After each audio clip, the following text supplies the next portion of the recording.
Meron akong bagong business, ihaw-ihaw. Dadagdag ko sa negosyo ko yan. Meron tayong isaw ng manok, dugo ng manok, at saka ulo. Yung barbecue kasi na marinig ko na kagabi pa eh. Kapakita ko rin sa inyo yung pag ano nun. Nagpakulo ko ng tubig para sa isaw. Lulutuin natin siya. Okay guys, lulutuin na natin siya. Nabili ko na kasi siya na ako lune. Ngayon nilagyan ko lang siya ng food color.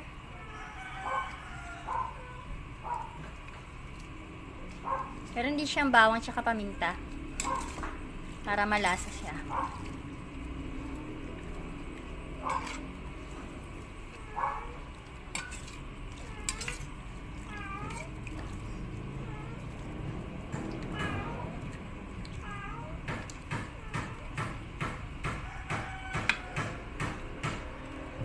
Hindi siya natin pwedeng pakuluan ng sobra kasi titigas siya. Pag tinuhog natin, durog-durog.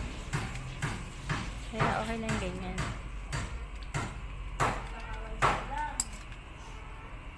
Yan, dapat ganyan lang siya guys. Hanggang sa mag-ano yung kulay niya. Lagyan natin siya ng food color na orange. Pwede ko nang hanguin. Sunod natin yung dugo guys. Dugo ng manok to.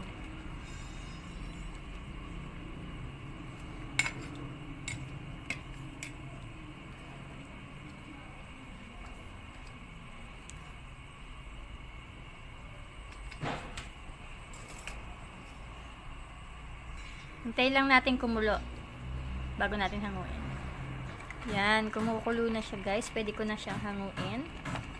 Kasi hindi lang pwedeng sobrang laga kasi madudurog siya.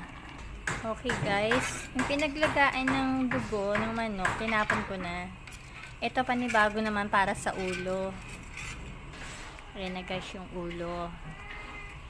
Lalagain natin siya para malambot, hindi matigas. Habang hinihintay natin guys maluto yung ulo, magtuhog muna tayo ng isaw tsaka dugo. Tuhog muna tayo. Habang naghihintay tayo ng ulo. Kasi kasama ko di ba rin magtuhog. Kaya ako na lang. Baka kung anong gawin zigzag. Ganyan lang guys.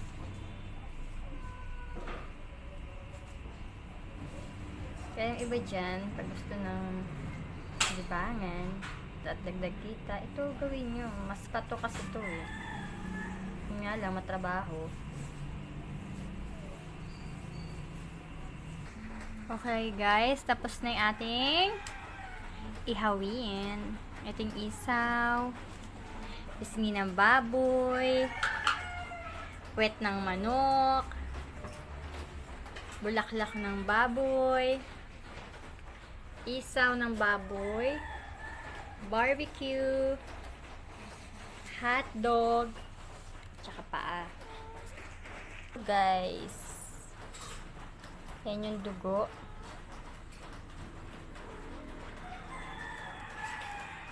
Ito yung bologna natin guys. Yan.